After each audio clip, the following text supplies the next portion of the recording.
Aha. Judith L. Good evening. Indeed, my sincere appreciation. I'm a beneficiary of your teachings. I was doing 118 kgs. Glad to note now 86 kgs. So 118 to 86. It's not a joke. Congratulations, Judith. My health has improved drastically. No more use of inhalers. I talked about hormonal contraceptives and their effects in women on a very short video, and all gynecologists on Instagram. And imagine at the gynecologist on Instagram, no other platform, no any type of content he's sharing. He's just on Instagram doing challenges on Instagram. Now they are logging on TikTok. They are doing challenges, nothing more. No sharing content, no educating women about their health conditions. But when they talk about the reality, they are all over. Your gyna is upset. And now they're coming with all this negative energy. And I'm thinking, you're wasting time commenting on my video. Why don't you bring forth your type of conversation so that we can reach to a point where we can have a conversation? Why are you feeling so entitled just because you are a gynecologist? Why are you feeling so entitled instead of bringing a conversation on the table? If you are bold enough, challenge me on a conversation. But if you come in the comment section, then I ask you, hey, what have I said that is not within your means? You run away. Another one even tagged KMPDU. Went ahead and Googled my name to find if I'm in the register for medical doctors. And then he came out with 4 names. Now you tell me, how crazy can you be that all doctors in Kenya, we only have 4 doctors that have the name Lewis? Crazy. Mr. Gynecologist, I had open cholecystectomy surgery in March. I decided to follow your teachings and the recovery has been so fast. I've also dropped my weight from 87 to 81. I am a happy soul. Thank you, doctor. This is Martha Makori. Understand this. Even those people who come on my for my physical consultations, these people are so desperate with information. These people have been on medication for the longest period of time, specifically people who have diabetes and hypertension. They have been on medicine for the longest period of time, and nobody has talked to them about their disease, so they don't even know their disease. Nobody has talked to them about their medication and how these medications work. And nobody has told them if they will recover from this condition. And if they do, what should they do? How many of your parents are on drugs for hypertension, but yet their blood pressures have stabilized? How many of them are there? Because Daktari did not say you should quit the drugs. You have to take these drugs for a lifetime, even when your blood pressure is normal. Even when your blood sugars have stabilized, continue taking that drug. And then when you go into hypo, they tell you take soda. Take soda. Always have sugar in your handbag so that when your blood sugars go down, leak it. But Daktari, my blood sugars are always normal. Is there any need for me to continue taking this medication? No, no, don't worry. Continue taking these drugs. We only taper them down and change to a different drug. And now they put you on metformin for a lifetime. And now you have all these vitamin B12 deficiencies. Now you have all the side effects of metformin, the burning feet and the cold feet. More diabetes because it actually pumps glucose from the system into the cells. So you keep on being the same person over and over. And you're wondering, when will I ever recover from this? When will I ever stop taking this medication? Do you know how irritating it is to prick your finger every time to take blood sugar tests? To prick your belly every time to inject that insulin? Do you know how crazy that sounds? Do you know how bad that feeling is? You can never understand it if you've never suffered the consequences. So you can always keep on shouting in the comment section, one day diabetes will die. So my sister was diagnosed with diabetes, but she has not added any weight due to following your diet plan. Lastly, she got pregnant and added 16 kgs. God bless you, sir. Ooh, okay. Okay. A lot of information there though. We've sat in the syllabus for the longest period of time until we cannot even listen to somebody who's younger than us. How many MOs, medical officers, can listen to a clinical officer? How many of them? They can't. But you walk into wards and review the files, you see a whole medical officer writing the same things that a clinical officer did. A clinical officer actually said, waiting or pending review by a medical officer. That is the recommendation of a clinical officer. Pending or awaiting review by a medical officer. And guess what? A medical officer comes in and says, continue as the clinical officer. Eh? That clinical officer understood his assignment. He did it perfectly. And he came in and he said, hey, this one, I am unable to handle it. Possibly let me hand it to my senior. And the senior comes back and says, continue as the CEO said. But the CEO was asking for your help and support in this. And now the same CEO, you're looking down on him. This guy understands more than you do because this guy is always with the patients. So why don't we listen to each other? There's always a fight between a doctor, a nurse, a pharmacist, who is a registered nurse and an enrolled nurse, who is a farm tech and a pharmacist, who is an MO and a CEO. We are caught up in this crazy arguments in hospitals. We forget our major goal there is not to be a medical officer or a pharmacist. Our major goal there is the patient. The interest is for the patient, not for us and our titles. Now, your favorite professor has been diagnosed with diabetes. That professor of yours. Your psychiatrist is suffering from depression. He's going to act so cool in your presence, but he's having marital issues. But he's there sitting you and your husband there talking to you about how to solve your marriage issues. Your doctor has erectile dysfunction, but he's telling you, this one, you have to take this blue pill. He's a smoker, but he has to encourage you to stop masturbating. That same doctor. So everyone is fighting a battle. I have been following you since April at 4 months pregnant at 64 kgs. Now I'm 6 months and I'm at 62. Nimeenda clinic leo and karibu nimezwe because of the drop. Okay, the drop in weight, I guess. And personally, I'm fine and energetic. Don't buy the ideologies of those ANC clinics that they tell you should eat all the time and eat for the baby. You're not here to eat for the baby. You're here to feed yourself with healthy foods, and the baby will tap that from your diets. You cannot start messing that baby from that early age. It will not make sense at all. Hello, Doc. How are you doing today? I'm good. Nice to have you back. Yeah. Actually, today I think I don't have to talk about myself. Okay. People knows my story already. Okay, yeah. But like we close our first group. Yeah. Because we have like over 15 person. Like I'm the new coach of the family.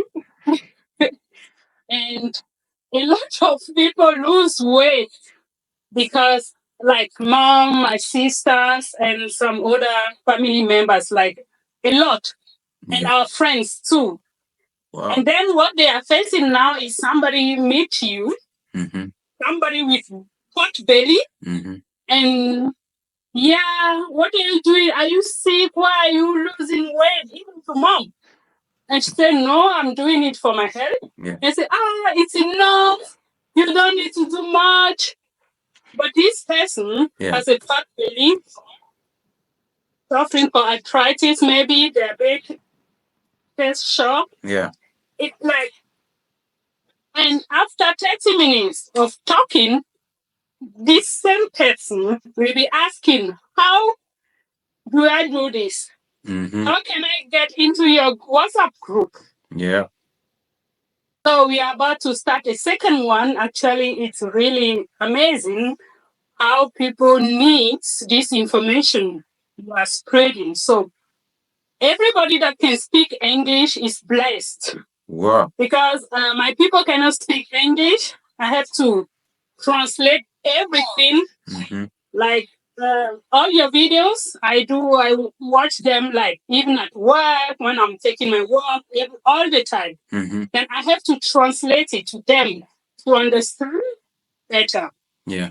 So people who are here and they can understand English, you just go to YouTube and learn for yourself and your family. Why not?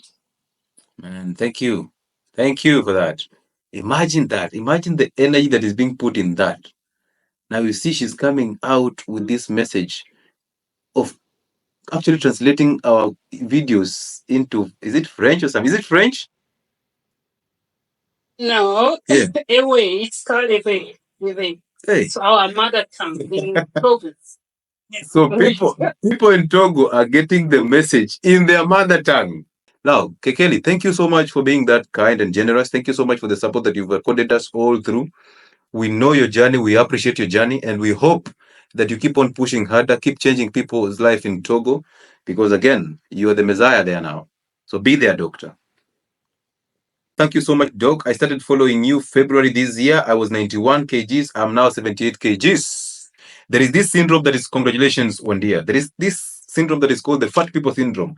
That fat people always want other people to be fat so that we see no problem with being fat. Okay? There is no glory in being fat. So fat people want every person around them to be fat. That's why they want you to call them by their healthy names: chubby, plum, pumpkin, thick, thick thighs. So they want to be referred to this name, chairman for the men, kiongoz. Eh? So they want other people to be fat because listen to me. When all of us are poor, there's no problem. We are okay. If one of us just tries to get better or richer, we'll do everything to pull them back here because misery loves company. So instead of you doing something different, that's why I tell you, you need to look for an environment that will actually help you live healthy. Why? Because if 5 of your friends are fat, of course, you are the 6th one. There is no way you're being lean in that group. There's no way. 5 of your friends are drunkards, and you're the only one who says, me in that group, I'm the only one. I don't drink. I'm the designated driver. You're lying to us. You drink alcohol. Just listening to you gives me healing. I followed your advice on intermittent fasting and I'm super fine and energetic. My weight is on check. Now, let me tell you something. Some of you walk into a consultation room and the only thing you need is somebody to talk to you. You need somebody to reaffirm to you that you are doing enough. You're doing good already. So don't give up. You just want those words. Some of you walk into a consultation room with a severe headache and a migraine. And all you want is somebody to tell you it's time for you to rehydrate with water and salt. And it's time for you to get rid of that hormonal contraceptive.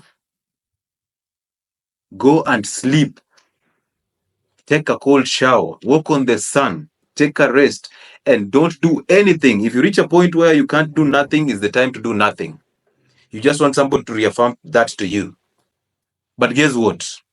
You have to come out of that consultation room with a prescription anyway and anyhow. So do you think that every consultation has to end in a prescription or with a prescription? Do you think so?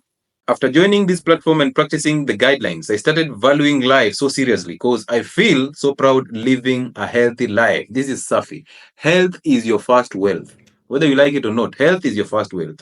I was diagnosed with diabetes and hypertension 15 years ago, and I have been taking medication since. I started following your content not long and started fasting 16/8. That's an intermittent fast, right?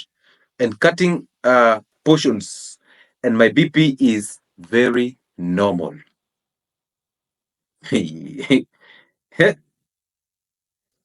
Tulile, I am 3 months following you. I was struggling with menopause, especially hot flashes. I was struggling to sleep at work, but these days it takes weeks without feeling it. Now listen to me. Estrogen is the enemy in women. Nowadays, women are always working with that fan. There's like a fan that is bought, and women they just turn it on and they're doing this on their face all day long.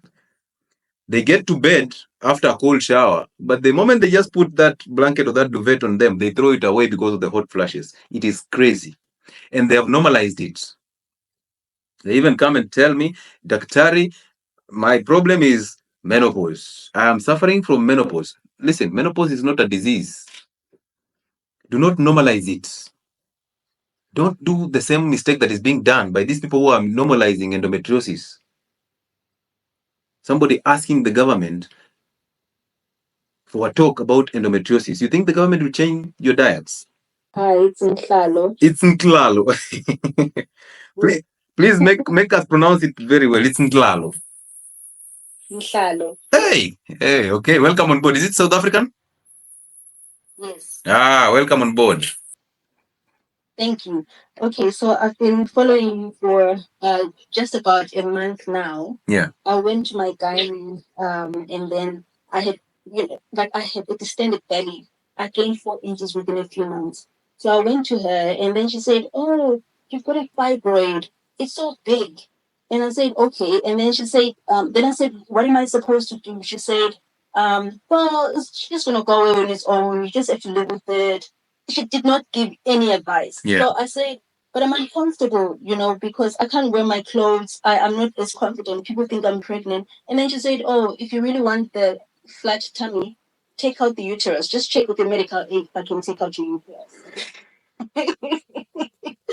So I just bumped into your channel, and then I saw I even went through your YouTube videos, and I saw where you talk about the impact of diet and stuff like that.